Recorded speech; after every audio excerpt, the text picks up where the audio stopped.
Fusilamientos, sí, hemos fusilado, fusilamos y seguiremos fusilando mientras sea necesario. Nuestra lucha es una lucha a muerte.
Ernesto Guevara de la Serna es, para muchos, un ídolo. Para otros, solamente el esqueleto de un falso mito que ha tejido el cruzar de la historia. Las anécdotas sobre un joven idealista, luchador infatigable a favor de los necesitados, de un Robin Hood latinoamericano, han sido desmentidas por varios historiadores. Guevara, hasta llegar a Guatemala, no tenía formación ideológica ninguna. Era el aventurero aquel que lo que le interesaba era el juego de fútbol y la indiferencia y la fotografía que tomaba. Y entonces, cuando está allí en Guatemala, que comienza la invasión, él le escribe a su tía una carta: me estoy muriendo de la risa, no dice muriendo, dice una grosería, que no quiero repetirlo, de la risa, viendo a la gente correr por las bombitas que están tirando estos aviones. O sea, él es un espectador de aquella lucha que tiene parte del pueblo de Guatemala que respalda a Arbenz y las tropas de Castillo Armas que al fin dominan la situación y derrocan al gobierno de Arbenz. Enrique Ros, historiador e investigador, es autor de una de las más completas obras sobre la vida del guerrillero argentino, Ernesto Guevara, mito o realidad. En ese momento, Guevara decide, sin haber participado de la lucha, ingresar en la embajada argentina y fue atendido, y de nuevo lo vuelve a decir Ernesto Guevara en su diario, ¿no?, que él recibió una cortesía grandísima de la embajada porque recibía lo que él más quería, que eran periódicos de la Argentina que venían con regularidad a la embajada, y el bife, que es la carne que servían allí. Y allí ya ha conocido a Hilda Gadea. Hilda Gadea es una muchacha peruana y de ideas comunistas.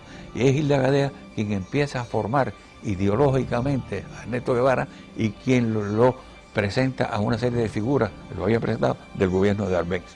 Así que ahí es cuando él empieza a formarse. Y ya había ha hecho contacto también a través de Hilda Gadea con Ñico López, que es el primer cubano con quien él hace contacto en Guatemala. Es Ñico, el Flaco López, quien lo recluta y lo presenta al grupo de cubanos exiliados que militaban en el movimiento 26 de julio en Guatemala. De esta forma, Guevara inicia una faceta de revolucionario y posteriormente viaja junto al grupo de cubanos a México. Varios estudios apuntan a que Ernesto Guevara, a su llegada a México, ya tenía definido su carácter de hombre cruel, de ejecutor de sus potenciales enemigos.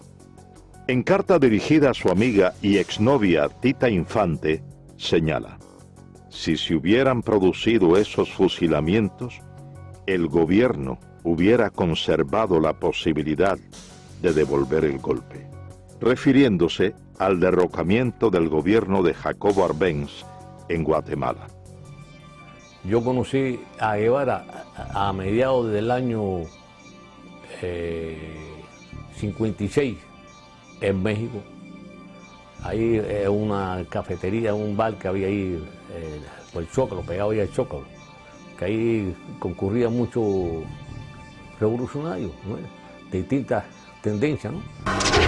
Lázaro Guerra militó en los movimientos revolucionarios cubanos.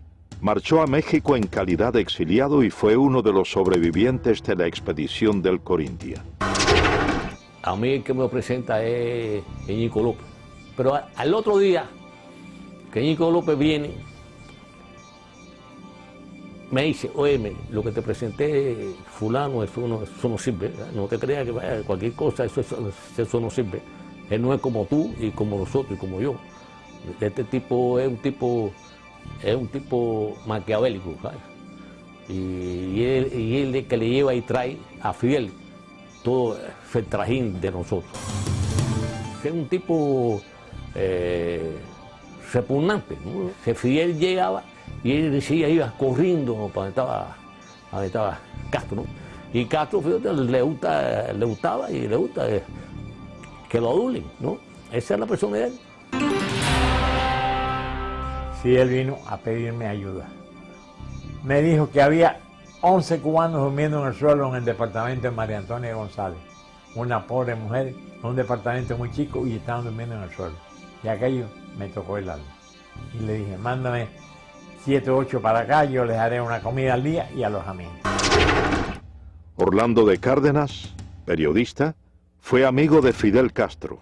Vivía en México y fue uno de los principales colaboradores del movimiento 26 de julio en tierras aztecas.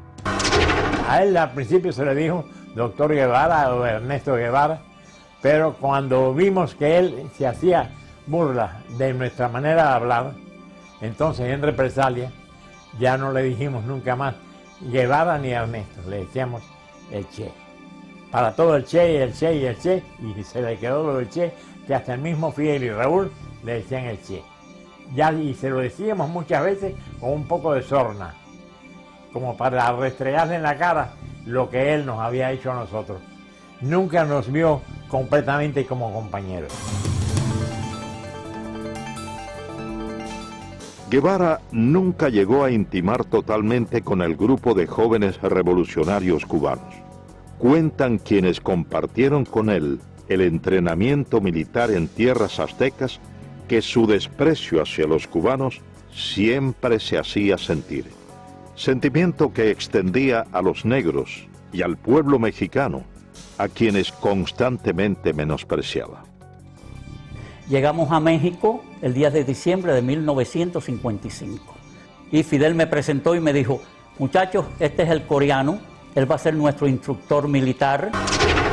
Miguel Sánchez, el coreano, combatió junto a las tropas estadounidenses en la Guerra de Corea.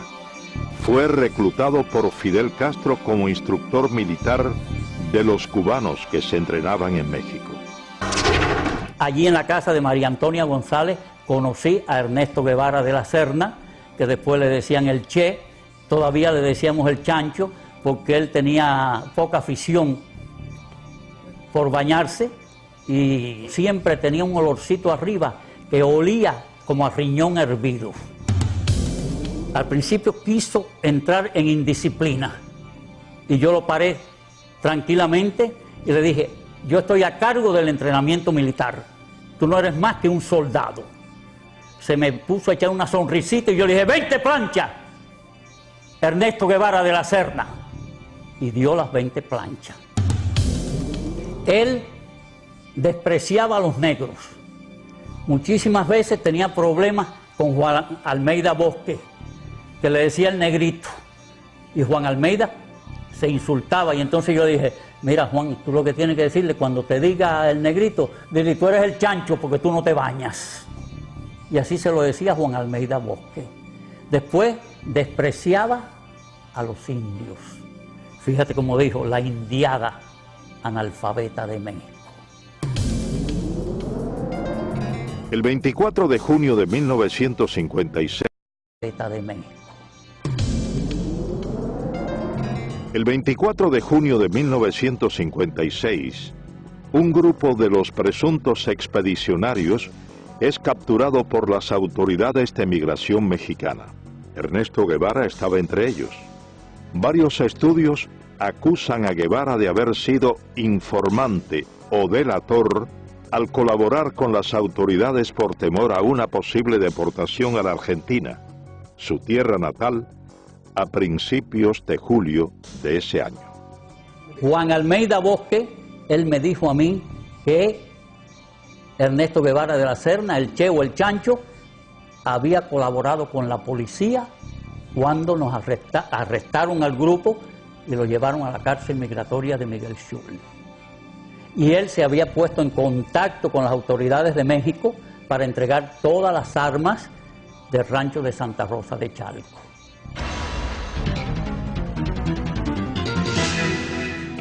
A la salida de la cárcel Miguel Schultz en México, Ernesto Guevara aún tenía dudas sobre su futuro y en particular sobre su propósito de participar en la expedición a Cuba.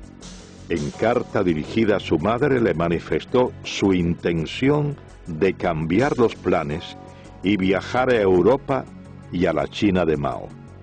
Finalmente, Ernesto Guevara de la Serna llegó a formar parte de la expedición del Granma, sobrevive el combate de Alegría de Pío y logra posteriormente internarse junto al reducido grupo de sobrevivientes en la Sierra Maestra. Aproximadamente 2 meses más tarde, en carta fechada enero 28 de 1957, a solo 6 días de haber reconocido matar a un hombre por primera vez en el combate de Llanos del Infierno, Guevara le expresa a su entonces esposa, la peruana Hilda Gadea, quien posteriormente la publicara en su libro Ernesto, la memoria del Che Guevara. Querida vieja, estoy en la manigua cubana, vivo y sediento de sangre. Una vez se coge un guajiro que no estaba, que según los datos, según todo coincidía que él era chivato del ejército, ¿no? Pero no había una seguridad concreta, el tipo nunca confesó. Jaime Costa fue asaltante del cuartel Moncada, expedicionario del yate Granma y comandante del ejército rebelde. Fue enviado por Castro a reagrupar a los miembros del movimiento 26 de julio, exiliados en Centroamérica. Entonces se formó el tribunal y acordamos que no hay una seguridad que él haya sido un delator de una operación. Por lo tanto, no se puede quitarle la vida. Y el Che dice, bueno, si no la quitan ustedes, se la quito yo. Entonces todo el mundo se viene mirando ahí, ¿por qué tú lo vas a matar, chico? Tú ves que tú no eres cubano. Es un cubano. Y no ha confesado que es delator. Y Ramiro dice que no se puede fusilar como presidente de ese tribunal. Y en ese momento, ¿qué más grado tiene? Y entonces él sacó la pistola y lo mató ahí. Y ahí donde el Che tiene la frase esa, ante la duda no hace más nada, hay que fusilarte.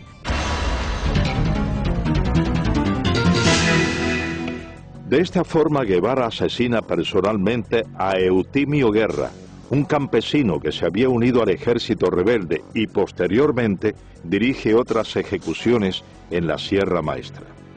No había que comer, es que llegamos y acampamos en la finca La Otilia, frente a las minas de Boicito. Luciano Medina fue capitán del ejército rebelde, hombre de confianza y correo de Fidel Castro. Participó en la invasión de Oriente a Occidente bajo las órdenes del comandante Camilo Cienfuegos.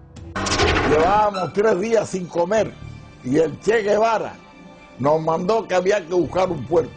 Y yo fui a casa de Carlos Sotolongo, que tenía una finquita allí cerquita de la mina, y compré un puerco que me costó 70 pesos. Entonces ya estábamos comiendo allí, toda la tropa estaba comiendo, y entonces llegó un señor y le dijo al Che Guevara, bueno, es que tenemos un chivato que hay que ver cómo se saca ese hombre de aquí, que se llama Juan Pérez, dueño de la finca Rancho Claro, que es un cosechero de café. Entonces mandaron a buscar el hombre tenía 3 hijos, chiquitos de 4, 5 y 6 años, no tendrían más los chiquitos que tenía allí. Entonces cogieron y lo fusilaron. Y eso nos cayó mal a toda la tropa. Los fusilamientos se generalizaron. Varias investigaciones responsabilizan a Ernesto Guevara por el asesinato de al menos una docena de hombres en la Sierra Maestra, en la gran mayoría de los casos sin tener pruebas incriminatorias. Yo conocí a Ernesto Guevara en la Sierra Maestra en el mes de marzo de 1958, que como corresponsal de guerra de la revista Bohemia fui a entrevistar a Fidel Castro. Agustín Ayes fue periodista de la revista Bohemia. Pasó aproximadamente 2 meses en la Sierra Maestra y como corresponsal de guerra entrevistó a Ernesto Guevara en su campamento. Cuando yo entrevisté a Ernesto Guevara en la Sierra Maestra en marzo del año 1958, entre las cosas que yo observé de él, que tenía una personalidad despótica, dura, cruel. Por ejemplo, le pregunto por su primera esposa, por Gadea, y entonces me dice, bueno, no sé de ella ni me interesa. Entonces le pregunto, bueno, ¿usted es médico? Y entonces, sí, pero a mí no me gusta la medicina. ¿Y qué es lo que le gusta a usted? La economía. Después, con el tiempo, estudiando la personalidad de él, es cuando uno confirma que él tenía esa característica de crueldad y de odiar. Por ejemplo, él escribió cosas como esta: odio a la civilización. América será el teatro de mis aventuras. Huir de todo lo que me molesta. Donde me lleven los acontecimientos. Mi ambición de horizonte y mi fatalismo. Me interesa la nueva China por estar acorde a mis ideas políticas. Yo vivo con ese espíritu anárquico que me hace soñar horizontes. Mis amigos son amigos mientras piensen políticamente como yo. No soy moderado y trataré de no serlo nunca. Asaltaré las barricadas y trincheras, teñiré en sangre mis armas y loco de furia degollaré a cuanto vencido caiga entre mis manos. Una madrugada, uno de los que estaban en el campamento de La Plata tenía como una pesadilla y decía, mátalo, mátalo. Entonces por la mañana yo hablé con él, otras veces había hablado con él, me había dicho que era estudiante de medicina. Él se llamaba, era capitán Humberto Rodríguez. Entonces me dijo que él era el jefe del pelotón de fusilamiento, que allí fusilaban. Entonces me contó una anécdota de eso, de mátalo, mátalo. Era una de las personas que llegó un momento que él dudó y entonces le daban la orden de que tirara y él tiró. Entonces me empezó a contar de que había fusilamiento, que lo mismo fusilaban allí en el campamento de Fidel en La Plata que en el de Che, en la mesa, en la pata de la mesa. En una ocasión me dijeron que iban a haber un fusilamiento, que si yo como periodista quería verlo, yo dije que no. El camarógrafo que estaba conmigo era Guayo, Eduardo Hernández Guayo, le decíamos. Y entonces tampoco fue. Pero sí había muchos testimonios allí de que él fusilaba. Otro de los elementos que caracterizaron a Ernesto Guevara de la Serna fue su inoperancia táctico-militar. A pesar de haber sido nombrado por Fidel Castro como jefe de una de las más importantes columnas guerrilleras, afirman sus compañeros de lucha que Guevara no estaba capacitado militarmente. Yo conocí a Guevara desde antes de ser comandante yo, en la Sierra Maestra. Yo llegué a la Sierra procedente de Costa Rica cuando ya había varios meses de lucha. Y pues nos relacionamos y me tocó hasta estar bajo las órdenes de él por un tiempito, varias semanas, y lo conocí de cerca. Uber Matos fue comandante del ejército rebelde. Tras el triunfo de la revolución castrista, fue jefe militar de la provincia de Camagüey y luego de su ruptura con Castro, cumplió 20 años de presidio político. Me confesó en cierta oportunidad bueno, que él de cuestiones militares no sabía nada. Hay una oportunidad en que yo les digo, me mandaron a tus órdenes, tengo que hacer una línea de fortificaciones, la zona esta está bajo tu mando, ¿dónde hago las fortificaciones? ¿Dónde establezco todas las defensas? Y me dice, yo de eso no sé nada, pero hazlas bajo tu criterio, pero si tú eres el jefe que vas, la defensa aquí tienes que hacerla de acuerdo con un concepto estratégico, táctico, es decir, tienes que pensar, yo voy a desplegar los hombres aquí, allá, y yo hago las defensas, las líneas de trinchera y los túneles para detener el avance de los tanques y las demás defensas que vamos a cumplir, de acuerdo con el plan tuyo. Dice, yo no tengo ningún plan. Varios textos ponen en entredicho la autenticidad de los diarios de campaña publicados y supuestamente escritos por Ernesto Guevara. Durante el paso de la columna número 8 Ciro Redondo por Camagüey, Guevara y su tropa tienen que huir después de un enfrentamiento con fuerzas del ejército del general Fulgencio Batista, abandonando en el lugar de los hechos toda la correspondencia y los manuscritos del diario de campaña de Guevara en la Sierra Maestra. Datos que, posteriormente, fueron empleados por la policía para arrestar a varios colaboradores del ejército rebelde. Me dan la orden a las 8 de la noche que me traslade urgente para Camagüey con mi avión y mis pertenencias. Carlos Lazo es piloto aviador. Fue segundo teniente y piloto de enlace del Ejército de la República. Combatió al ejército rebelde. El coronel Dueñas me dice, ¿a qué hora tú puedes volar mañana temprano? Y le explico que a la hora que quiera. Y me dice, bueno, a las 6 vuelo para un lugar que le llaman Cuatro Compañeros. Allí hay un tiroteo entre el ejército, un grupo del ejército, no eran muchos, eran unos 40 soldados de la Guardia Rural. Allí hay 2 muertos por la gente de Che y heridos, y se mandan a correr, dejan 2 camiones. En uno de los camiones tenía toda la correspondencia, todo el diario de Che, el cual yo leí bastante. Hablaba todo el que había cooperado en Camagüey y que la mayoría no cooperaba, que era una provincia completamente latifundista, entre paréntesis, lo ponía así. Y comprometía a cantidad de personas, no solo de Camagüey, de otras provincias. Muchos pertenecían, pero muchos al Partido Comunista del pueblo que ellos hablaban, de Guaymaro, de Baraguá, de Florida, de todos esos lugares. Varias anécdotas y documentos reflejan el carácter despótico de Ernesto Guevara hacia sus subordinados. Guevara acostumbraba a humillar a los hombres bajo su mando. Yo me incorporo a la columna en un campamento que se llama El Algarrobo. Aquel día, una tarde, nos formaron cuando nosotros llegamos ahí, que veníamos de la zona más al norte de la sierra. Cuando llegamos allí, por la tarde nos formaron, éramos unos 200, 300 hombres, alrededor de eso. Y ahí vino Guevara y nos habló. Eduardo Pérez fue primer teniente del ejército rebelde. Se incorporó en las villas a la columna número 8 Ciro Redondo, que comandaba Ernesto Guevara. A nosotros nos mandan a la zona que va entre Fomento y El Pedrero, en un lugar un poquito más adelante de un lugar que se llama Cipiabo.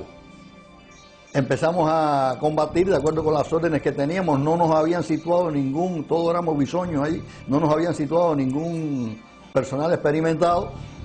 El primer día, en el primer combate, cuando llevábamos 2 o 3 horas combatiendo, vimos que allí no había posibilidad de resistir, nos retiramos e hicimos una línea de resistencia como 1 kilómetro más atrás.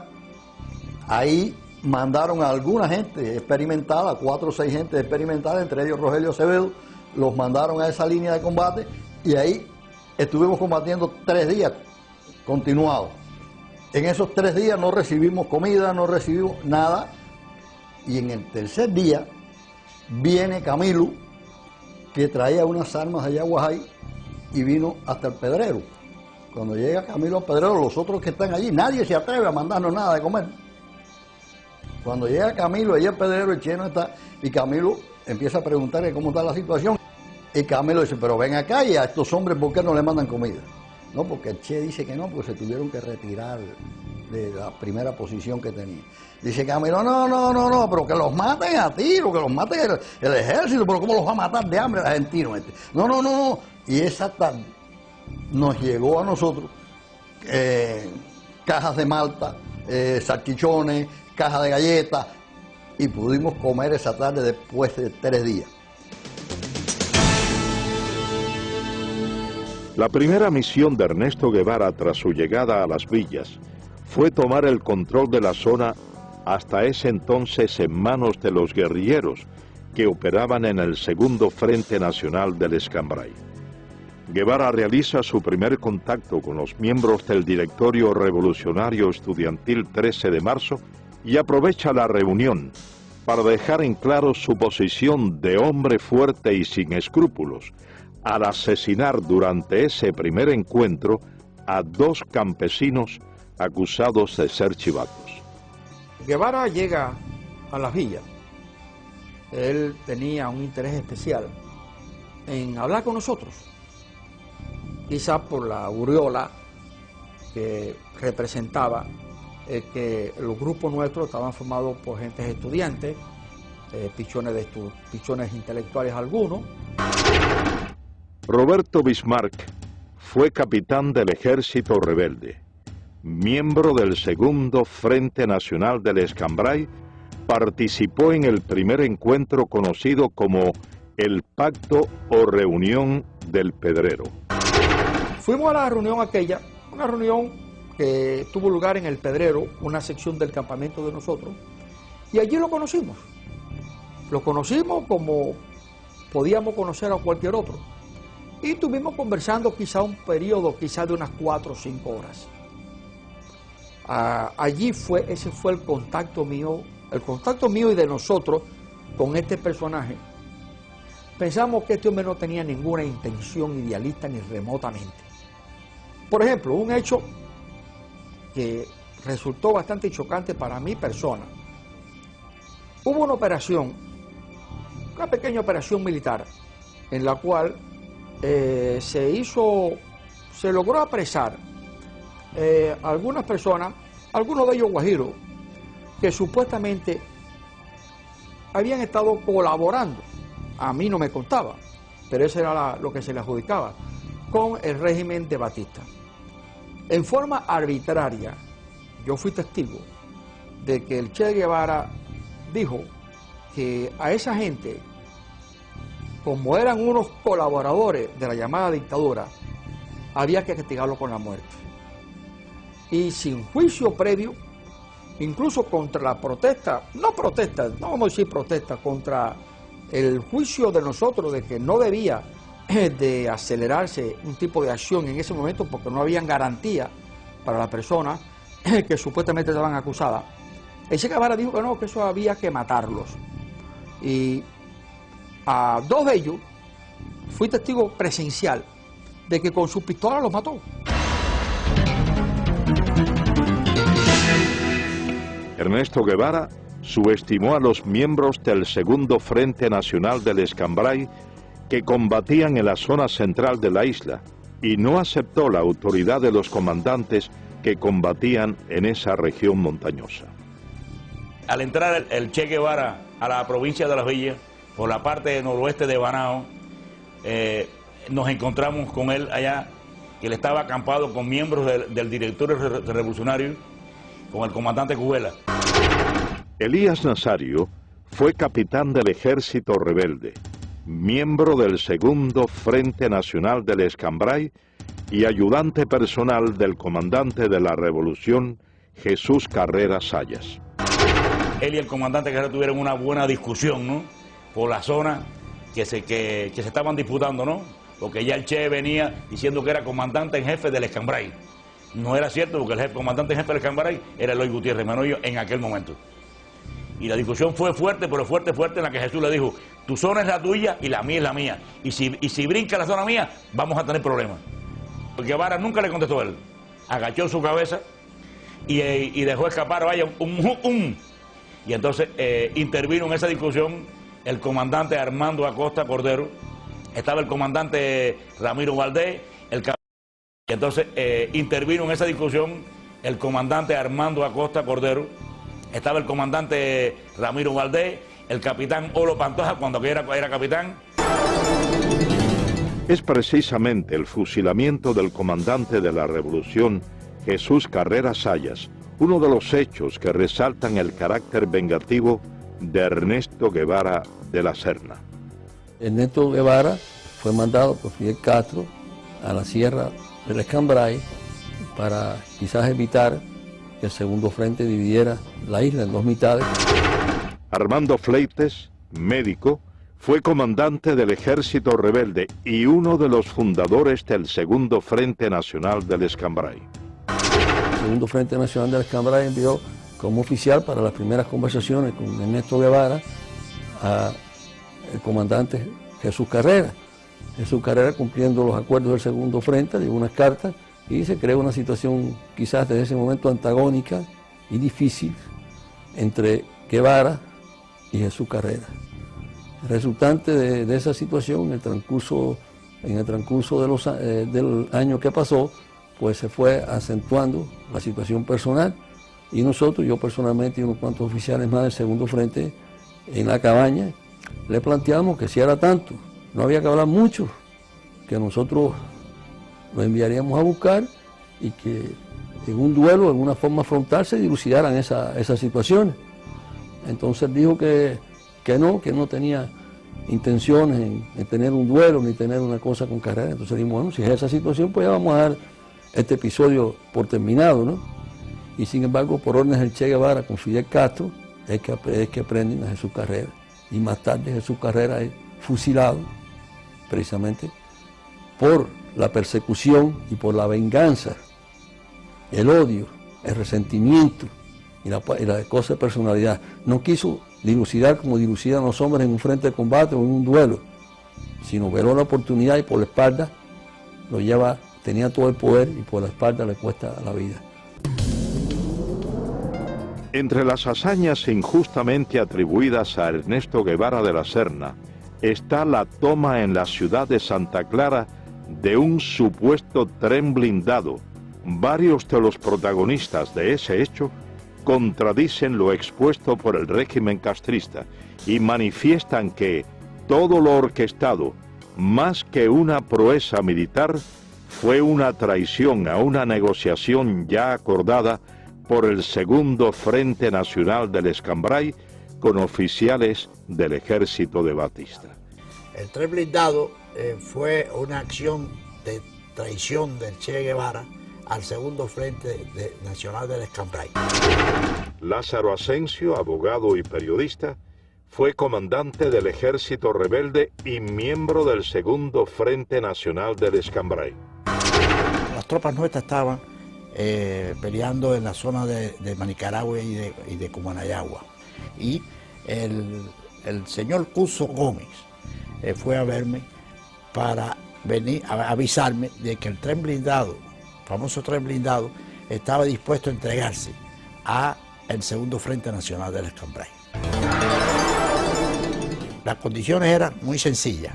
El tren blindado, los elementos del tren blindado, los soldados del tren blindado iban a entrar por la zona del acueducto de Santa Clara y allí nos iban a entregar las armas con el compromiso de que ellos se quedaban allí sin pelear contra sus compañeros. Pero por filtraciones que sucedieron, el Che se entera de esa posibilidad y entonces, ¿qué es lo que hacen ellos? Atacan al tren blindado antes que darle la oportunidad que el tren blindado se entregara a nosotros y ahí se produce el ataque de Santa Clara. Es precisamente a raíz de la entrada a la ciudad de Santa Clara de la columna número 8 Ciro Redondo, comandada por Ernesto Guevara, cuando comienzan las ejecuciones indiscriminadas, tal y como había ocurrido en la Sierra Maestra. Guevara ordena, sin la realización de procesos judiciales, el fusilamiento de varias decenas de personas supuestamente acusadas de haber cometido crímenes o de ser delatores del depuesto régimen. El primero que entra en Santa Clara, la ciudad estoy hablando, es el Che. Y Félix Torres, un viejo comunista de las villas, le va diciendo al Che quién eran los chivatos de Batista. Y el Che, sin más ni menos, los va cogiendo, sin interrogar, y los va matando. En eso entra el segundo que entra en Santa Clara, es Camilo. Y entonces Camilo tiene una expresión, coño, pero aquí se han bañado en vez con agua, con sangre, porque donde quiera hay un muerto tirado en una esquina. Han acabado con este pueblo.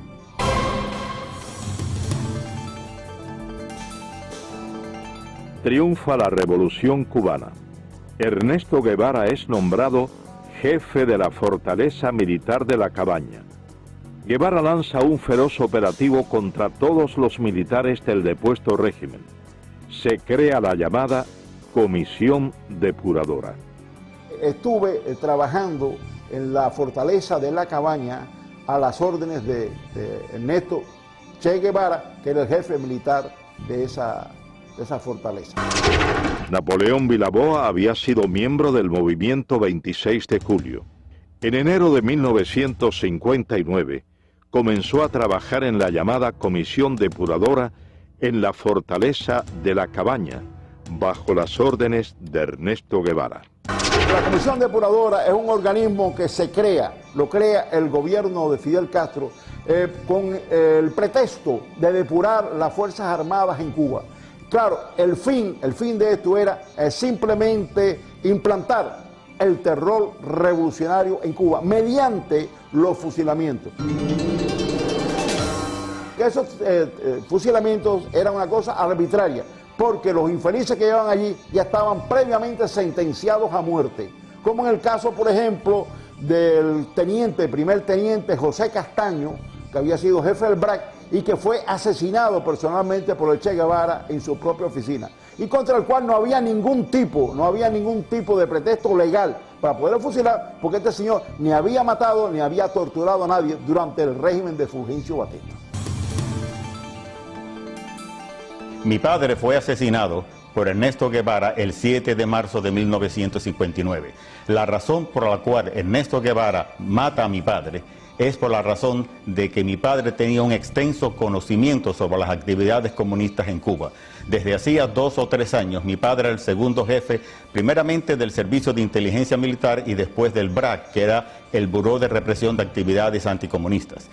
Mi padre poseía uno de los mejores archivos de todo el sistema comunista que funcionaba en aquel entonces en todo Centro y Suramérica.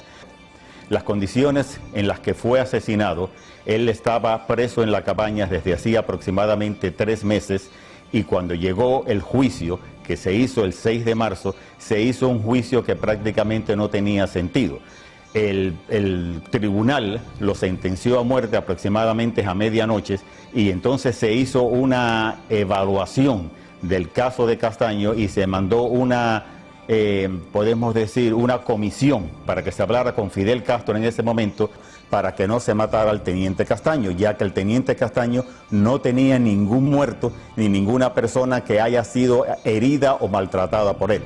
Cuando Fidel se comunicó con Ernesto Guevara le dijo que ya era muy tarde, que la orden ya había sido hecha por él, y él en su despacho primeramente lo interrogó, lo maltrataron físicamente, y como no se podían poner de acuerdo de ninguna forma, el Che Guevara, dándole una vuelta a la oficina con su pistola, le dio 2 balazos en la cabeza.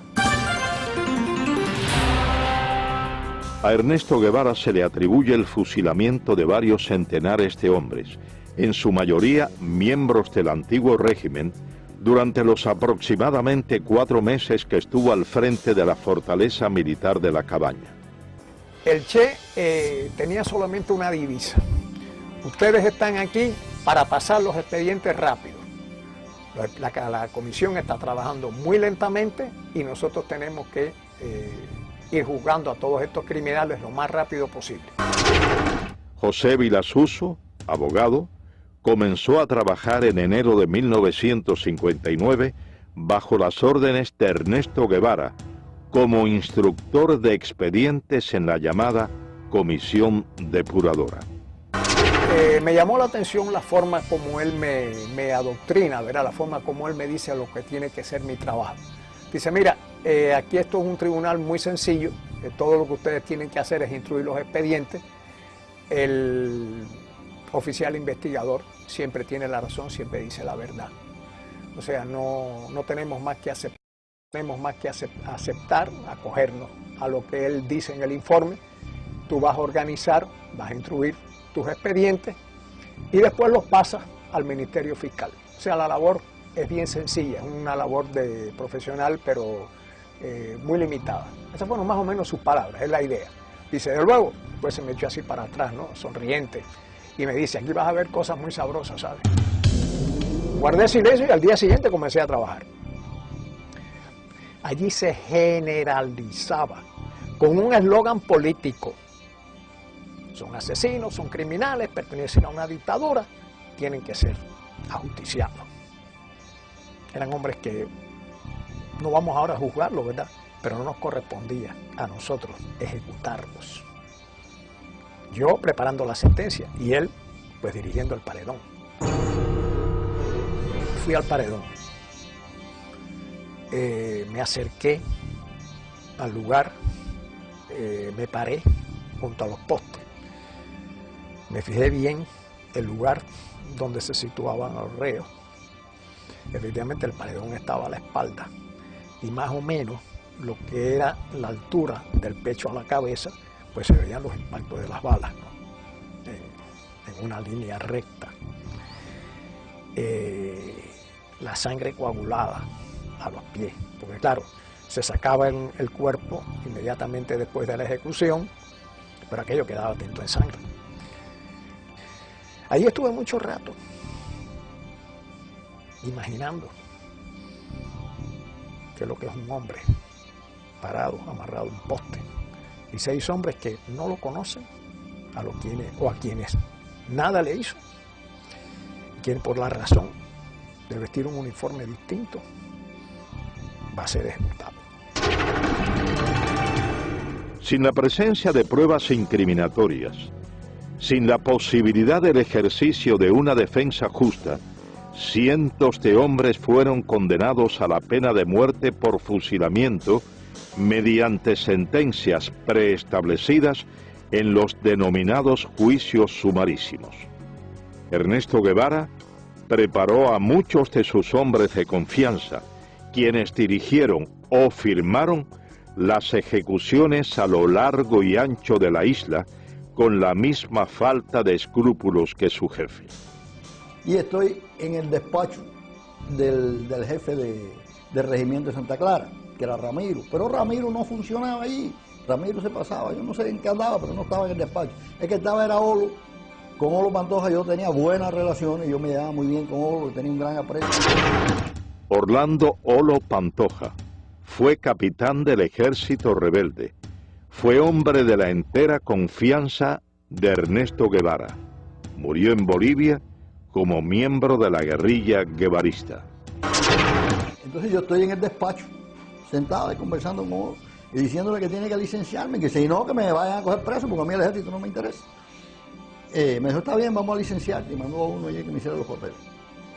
Entonces entra un soldado y le da un papel y le dijo, mira, eso de las crucecitas son los que van a fusilarse mañana. Y yo voy, me pongo por detrás de él porque había amistad. Y le digo, ven acá, Olo, y esa gente ya lo jugaron. Y dice, no, eso lo van a jugar esta noche. Y yo, pero ¿cómo se lo van a jugar esta noche? Ya saben que van a fusilar mañana. Dice, bueno, eso es así. Estando yo unos 15 días preso en la cabaña, me llaman por los altavoces del penal a la oficina y me encuentro allí con Aleida March y con Ernesto Guevara. Ernesto Guevara caminando por todo aquel pasillo con las manos a la espalda y yo sentado con Aleida March. Roberto Martín Pérez, amigo de la infancia de Aleida March, segunda esposa de Guevara, fue dirigente de la conspiración de Trinidad y cumplió 28 años de presidio político en Cuba. Y de buenas a primeras ese individuo se me para enfrente y me dice: a ti hay que fusilarte.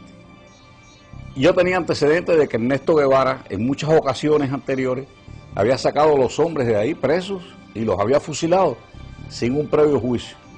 Así que no me extraño nada de esta bravuconada de este hombre. En las gestiones que estábamos haciendo para tratar de salvar a mi hermano antes del juicio final, yo había ido a la cabaña con el ingeniero Viamonte, que trabajaba conmigo en la compañía de electricidad, a ver a Guevara, ya que él había estado alzado con él en la sierra. Entonces Guevara lo recibió muy bien, allá con las patas encaramadas arriba de un escritorio, sin zapatos, rascándose los chicotes ahí como si fuera no sé ni qué. A mí me causó muy mala impresión.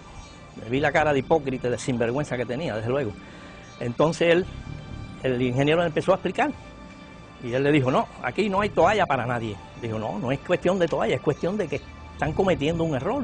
La revolución está cometiendo un error y es un inocente, muchacho joven. Y no. Él vestía el uniforme de Batista, decía. El uniforme azul de Batista, que no era de Batista, era de la República. Pero no hay toalla para nadie. Casi que nos botó de allí, desde luego. Y se dirigió a uno que tenía al lado y le dijo: oye, encarga tres cajas más, que estos van para allá. Uno de los elementos más distintivos del carácter criminal de Ernesto Guevara fue su desprecio, no solo hacia los hombres y mujeres condenados por él, a quienes consideraba sus enemigos, sino también a los familiares de estos. Este incidente durante un día de visitas a los prisioneros en la fortaleza militar de la Cabaña da prueba de ello. Aquella parte estaba lleno de mujeres, unas que iban a ver a los esposos, otras a los hijos, otras a los hermanos. Y entonces en eso abrieron la puerta de atrás y todas las mujeres se arrimaron a ver y que saliera una máquina. Entonces las mujeres todas rodearon la máquina y empezaron a decirle que qué pasaba, que por favor que los dejara entrar a ver a sus familiares, que hacía días que no lo veían, que le llevaban comida y le llevábamos de todo.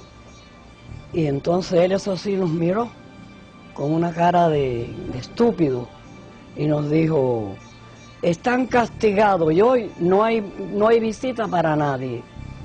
Al decir eso, todas las mujeres empezaron a gritar y empezaron a coger el carro y a darle por un lado y por el otro y lo movían todo.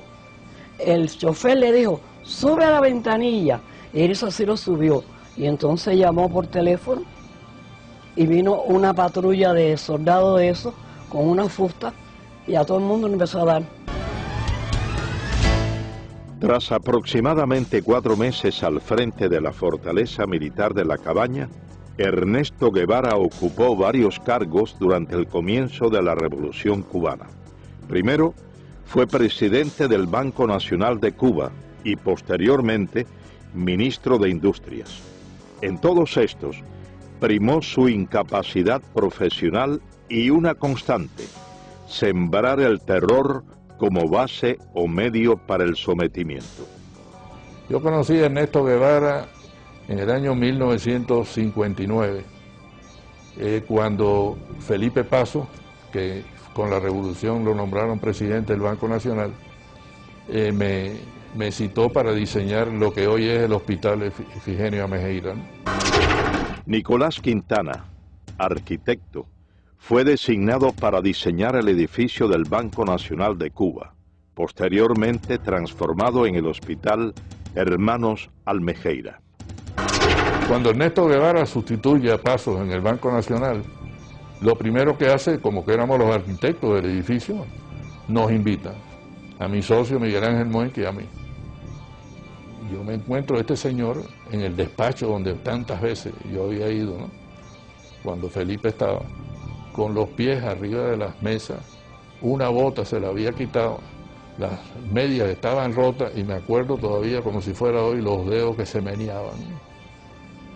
Y a mí aquello me pareció una cosa kafkiana, ¿no? porque me pareció increíble que el presidente del Banco Nacional de Cuba fuera ese personaje que estaba sentado allí. Entonces su primera frase fue: usted es burgués, ¿no? No sé por qué, me la cogió conmigo, ¿no? Yo dije: no, comandante, yo no soy burgués. Ah, ahora usted es revolucionario. No, yo no soy revolucionario. Burgués era mi bodeguero. Yo soy gran burgués. Nací con una cuchara de plata en la boca y me he pasado la mitad de mi vida trabajando para ayudar a los que nacieron sin ella. Por lo tanto, tengo la moral para poder hablar. La respuesta fue: usted tiene 3 alternativas. Me metió los dedos en los ojos. Una alternativa es que usted se va de Cuba. La segunda alternativa son 3. Es que usted se va de Cuba. La segunda alternativa son 30 años. Fíjate con la facilidad, ¿no?, que este señor disponía de la vida de la gente. Y la tercera alternativa, como usted es gran burgués, es el paredón de fusilamiento. Me dicen: óigame, el comandante Guevara ha llamado y dice que quiere que el ministro vaya a verlo al Tribunal de Cuentas. José M. Illán, economista, fue subsecretario de Hacienda y miembro del primer gabinete ministerial de la Revolución Castrista en 1959. Y me dicen: bueno, mire, yo estoy aquí reunido con la Asamblea de los Cultivadores del Tabaco. Nosotros le decíamos los tabaqueros. Y ellos tienen un problema grave. Ellos no pueden pagar los impuestos. Hay que suprimir ese impuesto que ellos tienen que pagar. En ese momento yo me olvidé de que era el comandante Guevara y de que era comandante de la revolución y que era un tipo de tira-tira y que estaba matando gente en la cabaña, y simplemente actué como el profesional que era. En todo el tiempo que estuve frente a ese caballero, en ningún momento me insinuó que nos sentáramos a hablar. En ningún momento movió su mano, y yo tampoco la mía, para estrechar mi diestra. Y su desplante era absoluto ante un civil, un cubano más, que venía aquí y que se había atrevido a decirle que no a lo que él había propuesto. Pero como él no sabía de lo que estaba hablando, era la técnica que muchos de ellos usaban y la gente por miedo no se le enfrentaba. Yo estuve involucrado con Fran País en la lucha contra Batista y durante esa lucha conocí al Che Guevara. José Pepín Pujols fue miembro del movimiento 26 de julio. Fue llamado por Guevara para colaborar como supervisor de la planta de níquel y cobalto de Moa y práctico de puerto. Entonces, él, que ya nos conocíamos, me encomiendan la labor de ir a Moa para hacer un reporte y preparar el puerto para recibir todos los petroleros, todos los barcos. Y cuando yo vuelvo en una de las tantas reuniones que tuvimos en La Habana, entró un ayudante del Che con un montón de papeles y se quedó parado. Entonces el Che le dijo: ¿qué quieres? Le dice: pasa que estos son revolucionarios. Los papeles eran los fusilamientos del día siguiente. Él cogió todos los papeles, los firmó sin mirar, porque no importaba quién fusilaba, había que fusilar para sembrar el terror. Entonces muchos de los ingenieros jóvenes hablaban con él bajo la intimidación que tenía, de esa arrogancia, de decirte: la revolución no tiene a menos fusilar al mejor de los comandantes, así que no es nada fusilar al mejor de los ingenieros. Todo el mundo trabajaba bajo esa presión de no equivocarte. Entonces tú te limitabas a hacer las cosas en la manera más segura. Como práctico de puerto, es un riesgo entrar un barco de noche. Pues no, cerré el puerto y el barco se tenía que quedar esperando allá afuera, que le costaba, incrementaba el costo de demoras. Pero todo el mundo empieza a trabajar con temor. Ernesto Guevara de la Serna, a pesar de ser tan cruel y despiadado con sus enemigos políticos y practicar el despotismo en exceso y en ocasiones la indiferencia con sus subordinados, siempre sintió temor al enfrentar a Fidel Castro. Varias investigaciones muestran que desde el primer encuentro entre ambos en Ciudad de México, en 1955, Guevara mostró ese sentimiento y Fidel Castro, al constatarlo, llegó hasta abusar del guerrillero argentino. Mientras yo esperaba allí en el tercer piso, hablando con Fidel, ese día que me empezó a preguntar cómo andaban las cosas, y yo igual. José Ignacio Rasco, abogado, compañero de Fidel Castro durante 11 años de la etapa estudiantil, fue llamado por este a colaborar con la revolución en el año del triunfo insurreccional. Y en eso llega el Che Guevara, y el Che Guevara le dice algo a Fidel que había que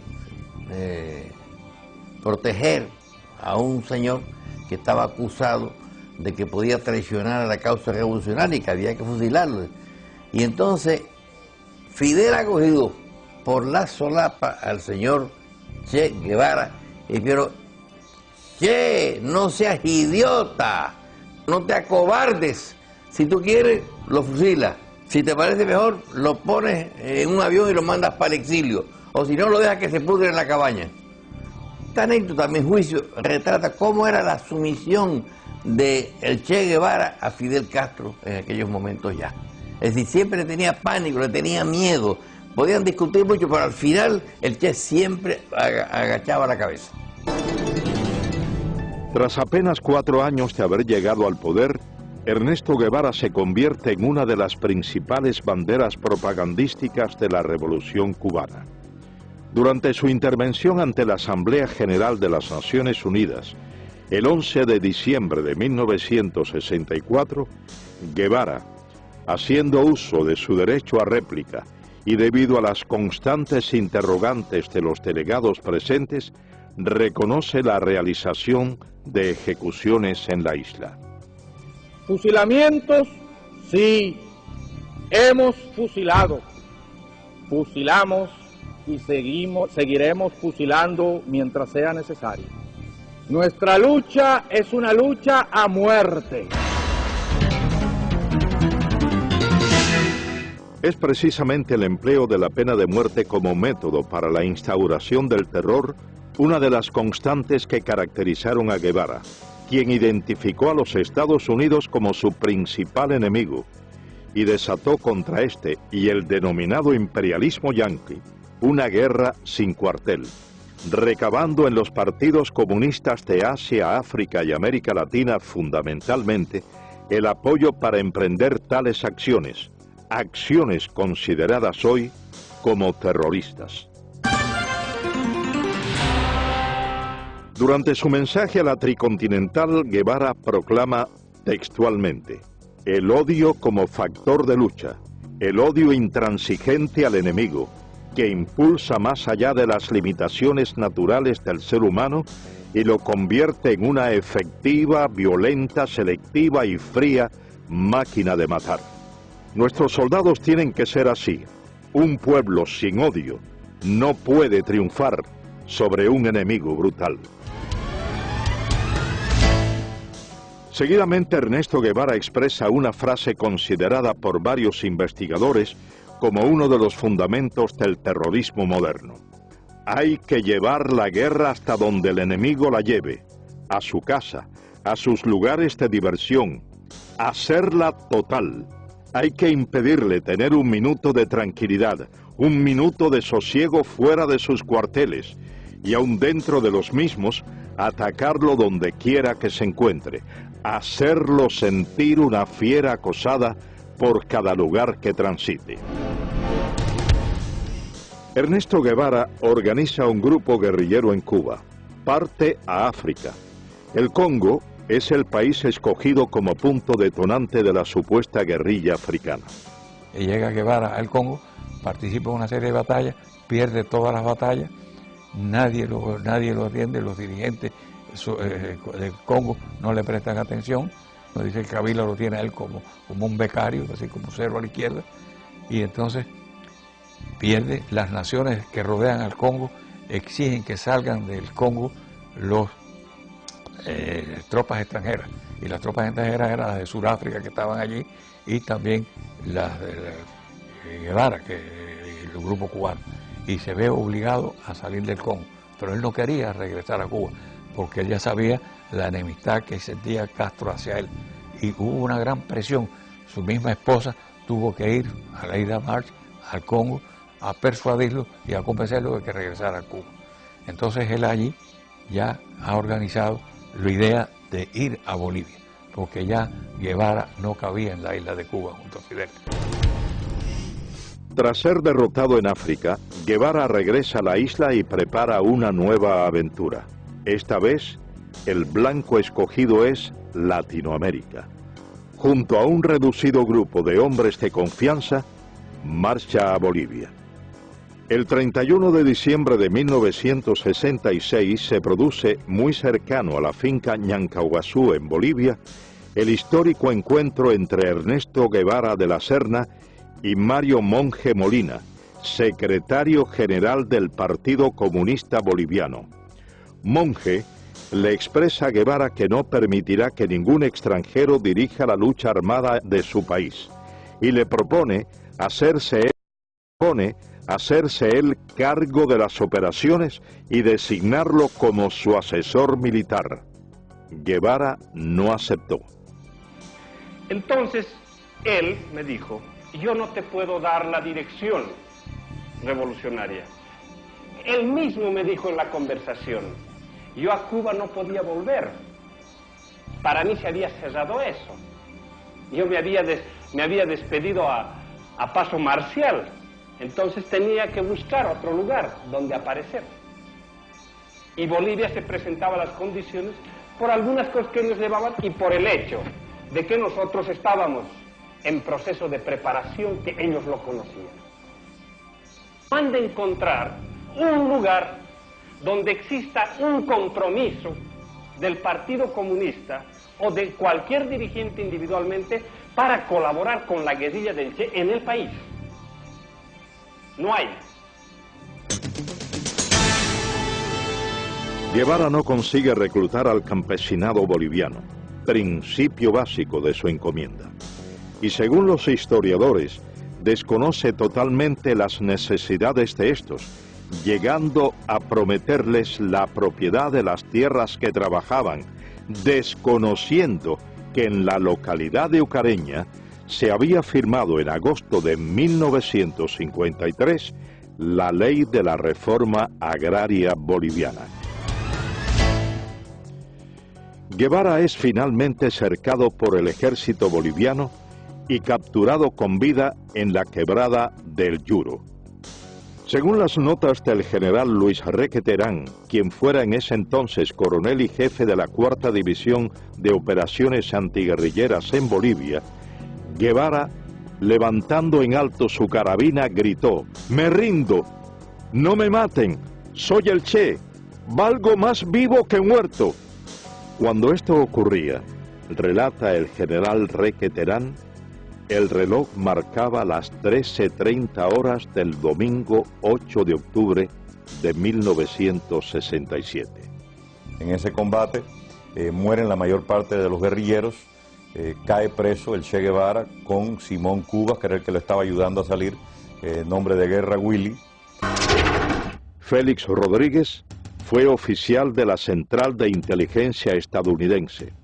Fue el oficial que recibió la orden de ajusticiar a Ernesto Guevara tras su captura en Bolivia. Viene una llamada telefónica y piden al oficial de más alto rango. Yo tenía en ese momento el grado de capitán y en la higuera nada más que habían 2 tenientes más bolivianos, por lo tanto me llamaron a mí, contesté el teléfono y era del alto mando boliviano en Valle Grande, y eran instrucciones específicas del señor presidente, señor comandante de las Fuerzas Armadas, que eran 500-600. El código que teníamos era 500 el Che Guevara, 600 muertos, 700 vivos. Pido que me lo repitan y me confirman 500-600. Cuando viene Centeno, lo llamo a un costado y le digo: mi coronel, hay órdenes de su gobierno de eliminar al prisionero. Y le doy los códigos. Las órdenes de mi gobierno es tratar de mantenerlo vivo a toda costa. Nosotros tenemos aviones y helicópteros para transportarlo a Panamá para interrogatorio. Con eso me mira y me dice: mira, Félix, usaba el nombre de Félix Ramos. Dice: hemos trabajado empíricamente, te agradecemos mucho, pero estas son órdenes del señor presidente y señor comandante de las Fuerzas Armadas. Si yo no la cumplo, a mí me votan deshonrosamente. Miró su reloj y me dijo, tienes hasta las 2 de la tarde para interrogarlo. Nuestro helicóptero va a venir varias veces, va a traer comida y municiones para nuestros soldados y se va a llevar nuestros heridos y nuestros muertos. Yo quiero tu palabra de caballero de que a las 2 de la tarde tú me traigas el cadáver del Che. Y lo puedes ajusticiar en la forma que tú quieras porque sabemos el daño que le ha hecho a tu patria. Y dije, mi coronel, trata de hacerles cambiar de idea, pero sonar una contraorden. Yo le doy mi palabra de hombre que yo le llevo el cadáver del Che. Entré a la habitación, él estaba sentado en un banquito, yo le había quitado las amarras al principio de nuestra conversación y se sentó ahí. Me le paré enfrente y le digo, comandante, yo lo siento, son órdenes superiores, yo he tratado. Se puso blanco como un papel pensando que era yo el que le iba a tirar. Salí de la habitación, aquello estaba lleno de soldados afuera, obviamente estaban escuchando la conversación y estaba el teniente Pérez al lado del sargento Terán. Y entonces le dije al sargento, sargento, no le tire de aquí para arriba, tírale de aquí para abajo, son órdenes de su gobierno, se supone que este hombre muera de heridas en combate. El sargento Mario Terán cumplió las órdenes transmitidas a Félix Rodríguez desde La Paz. Con la muerte de Ernesto Guevara quedó desarticulado el foco guerrillero. 5 hombres pudieron escapar con vida, 2 bolivianos, muertos 2 años más tarde, y 3 cubanos. Y yo me considero engañado por el Che Guevara, porque el mismo amor que sentíamos y respeto por Fidel Castro lo sentíamos por el Che. Yo nunca hubiera querido que me hubiesen preguntado a cuál de los dos quería más, porque no sabría dar la respuesta. Y creo que todos los que estaban a mi alrededor así lo sentían.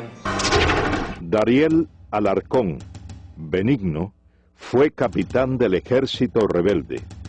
Llegó a ser coronel de tropas especiales en Cuba.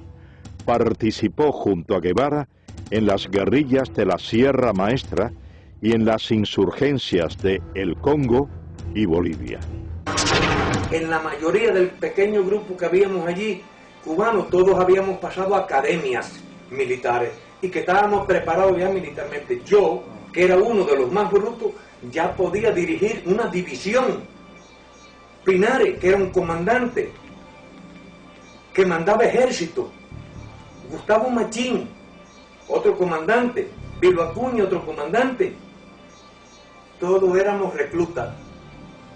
Ninguno podíamos tomar la decisión aún ni de situar una posta.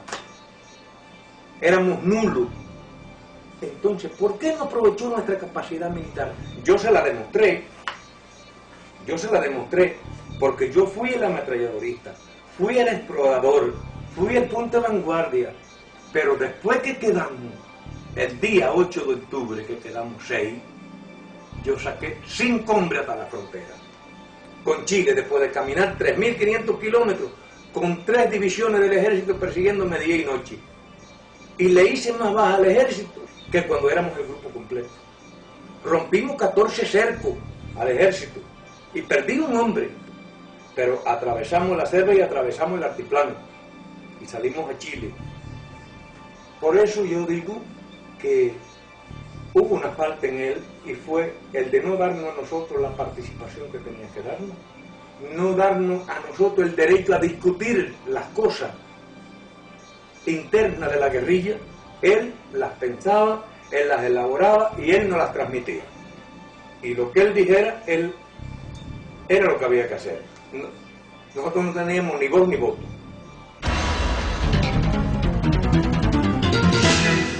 Ernesto Guevara de la Serna finalizó su aventura como guerrillero en La Higuera el 8 de octubre de 1967.